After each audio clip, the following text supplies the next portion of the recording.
This week, this year in video games has just been just a continual nightmare. I go to video games for an escape, and like even with video games, you can't escape the BS.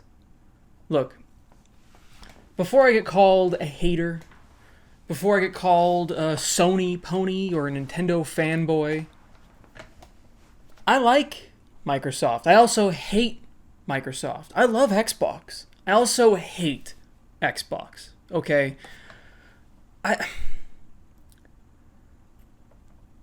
Microsoft is firing 9,200 people. 4% of their staff is being laid off. No, I'm not even going to say laid off. Laid off is a stupid corporate term that is supposed to soften the blow of what they are actually doing. They are firing people. They are changing the lives of 9,200 people when they are profitable year over year, 18%. Microsoft is making tens of billions of dollars in profit. And that's just not enough for these people. It's just not enough. Even, okay, if we're looking at just Xbox, some people might say, oh, well, their gaming division is losing money, and that's why there are severe cuts in the gaming division. Their revenue for games, the content, and services is up 8% year over year. So tell me again why this is happening. Tell me again why an incredibly successful company whose stock has more than recovered from all the tariff BS, has more than recovered, has surpassed where it was before. Tell me why that company has to fire 4% of its employees. Now, you can't tell me that these massive cuts are making this company better, because we've seen companies that make massive cuts, and have they gotten any better? No. No? Is Activision Blizzard any better? Do we like their games more? No. And the thing is, like, they're making cuts before things even bomb, you know? Like, we weren't entirely sure how we felt about the new Perfect Dark. It looked kind of weird, but, I mean, I feel like a lot of people were willing to give it a chance.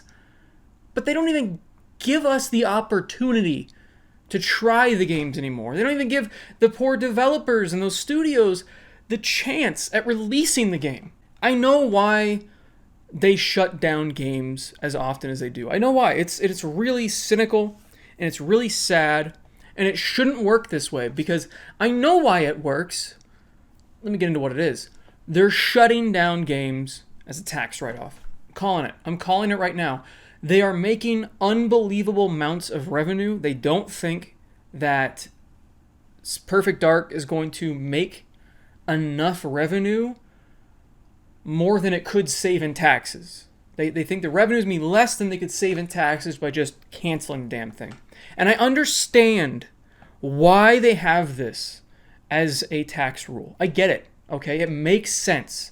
If a game is not going well, and they need to cancel it in order to save the company and to write off those taxes and kind of like, bolster the company to survive, that's why that exists. But instead, all of these rules and all of these loopholes and things that exist to help companies in dire straits, to help people in dire straits, they are constantly misused and abused, and it is always at the detriment of the common worker. It is nothing. Executives are not touched by this shit at all. They're just not. And that's so stupid when we see these massive 9,200 people firings, these mass firings. The executives are barely ever touched. And this is the really messed up thing when it comes to this shit. If a company is trying to actually like change course, if a company is not happy with what an executive is doing, they don't just fire them like the common worker, okay? They're not commoners, everyone. They're executives. So they get golden parachutes of normally tens of millions of dollars. Like, sorry, guys, this isn't working out. We're going to have to move on with a different leader. But don't worry. We're not going to just shit can you out of nowhere. We're not going to change your life in a very stressful way. What we're going to do is we're just going to give you millions of dollars and you can just leave and be fine forever. That's how executives are treated. Whereas these 9,200 people, some of them didn't even know had no warning. In fact, most of them had no warning, and some of them, it was so abrupt that they were just locked out of their accounts. Their different Microsoft accounts, their different things that they used to work, suddenly just weren't working anymore. Now, a lot of these people were like, oh, I just gotta go to IT, I gotta get this fixed. And then when they try to do that, they find out that they've lost their job. That's not how people should find out. Why do we have to put in 2 weeks, but these fuckers can just fire us whenever they want? It's ridiculous. It's ridiculous. So we're losing games. I would have loved to have seen what the Elder Scrolls Online studio could develop with their own IP, with their own MMO from the ground up. But nope, we don't get to find out what that's like because it's canceled. We don't get to see Rare's new game either. Now, Rare is a shell of its former self, okay? I made fun of Sea of Thieves before it was cool to make fun of Sea of Thieves. But now Sea of Thieves, they just keep working on it and people love it, which is great. It's still not for me. But I love that they kept with it. They created a community. There's a lot of people that really like the game. That's wonderful. I wanted to see what Rare was going to make next because it has been a long time since Sea of Thieves. It was an interesting idea. The water physics are great. They did a lot of good things with that game and a lot of things that make me not interested in the game. But I was excited to see what they were going to do. Nope, we don't get to find that out either. It's canceled. It's gone. And apparently there were other unnamed projects that Microsoft was working on. We don't get those either. So there's all of these different ideas and creative people that just had their dreams shit on. And they just have to deal with it. And that just pisses me off so much. And the thing about Xbox, okay? The reason I love and hate Xbox is because they have been there and really started some of the best and worst trends in gaming. They really went all in on online gaming from the beginning. They really wanted those type of games. And Halo was a phenomenal way to introduce online gaming to the masses on console. Because Halo 2, the party systems, just the different social interactions you could have in just that game that didn't even exist on the console at that time. Like you had friends lists on Halo, not on your console. It was on Halo, and that's it. And it's just amazing. It was great. And then Halo 3 with the different sharing of like the screenshots and the maps and the theater, and they had a file browser, and then they added achievements, and then everybody else copied achievements with PlayStation with trophies, and then Nintendo didn't do anything because they don't care about a whole lot of innovation and things that people like when it comes to online gaming. But they started these different trends that were great. I mean, they're Gears of War, phenomenal, such a good game. But they were also the ones that started paid online.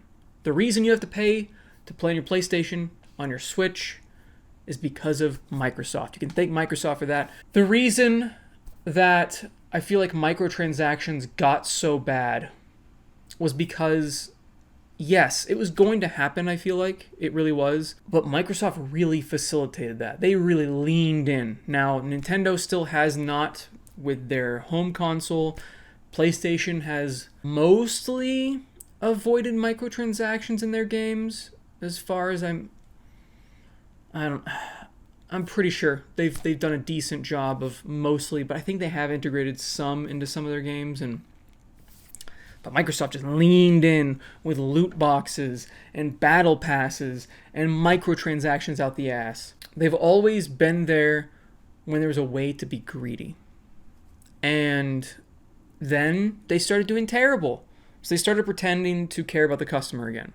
They started pretending that we matter and we're not just walking wallets. But we all know the truth that is not true.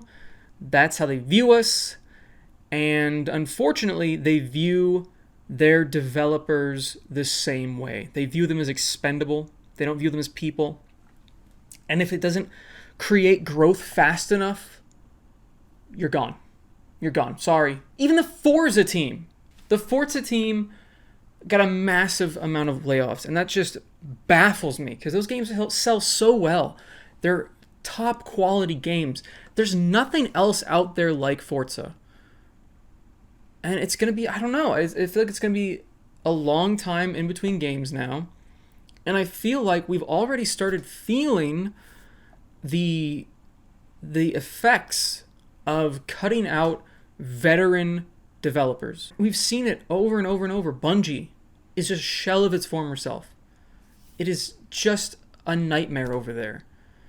And then we've got, like, look at Gears of War nowadays. What is that game even now? I mean, whenever these massive layoffs happen, I feel like it's followed by games that are not good. I'm trying to remember the vampire game that was terrible. It's gone. I could look it up, but it's honestly not worth my time because that game was such a pile of shit, and Phil Spencer had to have seen how much of a pile of shit that was and then released it anyway. And yet he's firing all these other people? And yet he's canceling Perfect Dark? Is Perfect Dark worse than that game? Really? That's hard for me to believe. That's so hard for me to believe. So apparently Phil Spencer's leaving after the next Xbox comes out, which I'm not hyped for at all, and I don't think I'll get. I don't see a reason to get a new Xbox. They don't believe in their own brand. Why should I? I want to make a video about how this is truly the worst generation in gaming. I made a video, this is the best, and I just tried to look at everything, silver lining. Everything's okay. There's always a positive side. I was going to start with a positive one and the negative one, and I was going to show the difference in views and make a video about that too. But man, I just know why that video bombed is because it's just not true. We're not in the best era of gaming. This sucks. This is terrible. I mean, Nintendo's in full greed mode. PlayStation's been in full greed mode since PlayStation 4 rocketed to success, and PlayStation 3 started catching up to 360 near the end. I think they passed them at the end of that generation, and then PlayStation 4, they stomped them into the ground because Xbox really knows how to fumble the bag. They know how to snatch the defeat out of the jaws of victory because they're just they go full greed mode. Oh, you don't want to be online? We have a console for that. It's called Xbox 360. Don't buy the Xbox One. And everybody heard that and went, what was that? Don't buy the Xbox One? Perfect. Wonderful. And the people that did want an Xbox One, I have to get the Kinect with this? But I think we've already told you we don't like the Kinect. Nobody uses the Kinect. When I worked at GameStop, the Kinects were $5. And then at a certain point, we just stopped taking them because they were worthless. Nobody wanted them. They were pointless. And then they forced it. They forced it at launch. I wonder why Microsoft has slowly... Xbox has been slowly dying since Xbox One. Maybe even at the end of the 360 era, they started dying. But they really started dying at Xbox One. And I was really hoping for a comeback. Microsoft is a shitty company, okay? They don't treat their employees well at all. They don't really respect us as customers a lot of the time. But more competition in this space is good. Just being PlayStation and Nintendo, that's not good. Because that is essentially a monopoly. PlayStation will have a monopoly on the higher end system. They'll have a monopoly on that type of console. And Nintendo will have a monopoly on their type of thing. I mean, Nintendo has always had a monopoly in their unique weirdness because people want their games. Unless something changes this generation, which we could see. But for the most part, they do pump out high quality games, and that's why people buy their systems. I don't know. It's a shame that this is where we're at. Where Xbox is really and truly dead. We're hearing the death rattle now. This is it. The fact that they're cutting the Forza team is crazy to me. They're cutting so many people. It just feels like they never learn. And I feel like most of the time, it's not the developer's fault. I feel like most of the time, it's probably executive decisions. And even if it is the developer's fault, it's still executives' fault at the end of the day because they're the ones that greenlit it. That's the thing you need to remember about all video games from these big companies. People always blame the developers. Oh, just developers make better games. Developers do this. Developers do that. Executives have to greenlight all of this. So if it goes out and it's shit, is it Duskfall? Was that the name of that? I still don't remember the vampire game. But the reason that came out and was a broken mess was because they shoved it out the door before it was done. Now, was the game going to be any good even if they fixed it? Probably not. Okay, let's be real. That game was not very fun even when it worked. But most of these decisions, most of these back and forths, like why Suicide Squad was such a mess, is because they kept getting thrown around. Okay, guys, here's what's going to happen. You're going to make a live service game. All right? It's going to be great. Make it. And they're almost done. By the way, guys, no more live service game. Those games are dying out there. Pull the plug on that. Change it back to just a regular game. And the developers are like, what? We developed all of these things with that in mind, and we already didn't want to do that, and now you want us to switch it? Whose call was that? It wasn't Mr. Developer. It wasn't Mr. Developers. It was the executives. So it's bullshit that once again, we're seeing another Titan company, Titan brand just go down the drain. Unless the next leader in charge somehow rights the ship. It's been done. It's happened before. So I don't know. It felt like they leaned too much into Game Pass. They removed exclusivity, which, yes, like, exclusivity is not good for the customer. It just isn't.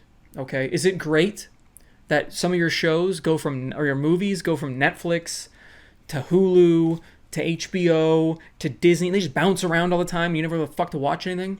Is that good for you? You enjoying that? No, you're not. So when I hear people say, like, they defend exclusives, I will defend exclusives from a business perspective. From a business point of view, Microsoft fumbled it by having no exclusives. Why own an Xbox? Why? Why own these? Seriously. Can you tell me anymore? What are the exclusives on here? Are there any? I don't think so. What is the point of these? What's the point of the new one? Huh? What's the sell here? Why is there even a next generation of Xbox?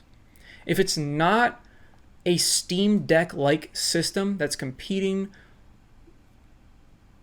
you wouldn't be competing with PlayStation at that point. You'd just be competing with other handheld PCs, and those don't even sell super well. Like, that market's still, like, it's still kind of new. Not enough people really understand them. I feel like they kind of get looked over all the time, and people think they're too expensive, even though the Switch 2 is like $450. Steam Deck is $400. I don't know what Xbox is going to do here. Sorry for this horrible long ramble video. I'm just kind of in shock with everything that's been going on. And it's sad to see a brand essentially just kill itself. Just through a series of terrible decisions. I mean, they just were wasting billions of dollars on acquisitions that didn't pan out, apparently. Or it did, because they are up and they're profitable at least 8%. But again, it's probably not enough. They need to hit 10 or 15%. We need unsustainable growth. Year over year, we need constant growth. Profit is not enough. We need unsustainable growth. I don't know. And the thing is like, what makes me even more mad is that they essentially went before our government and just lied. They're like, oh, no. We're going to acquire all these companies, and we're not going to fire anyone. Don't worry. We're going to acquire all these companies, and we're going to keep everyone employed. We're not going to touch any of that. So you can trust us with owning a ton of shit. We're not going to ruin it, like Embracer did, or EA, or pretty much any other company that acquires everything and then shuts their shit down because they spent way too much money, way too fast, and expected way too much. And I think that's probably what happened here. Like, even though they're profitable, they still spent an ungodly amount of money on acquiring these new companies. And this is the bill. The bill is people's jobs. Anyway, let me know in the comments how you feel about all this. Like the video if you guys liked it. Subscribe for more content. And, yeah, I mean, I have all these notes in front of me of like what I could have talked about. I just went off.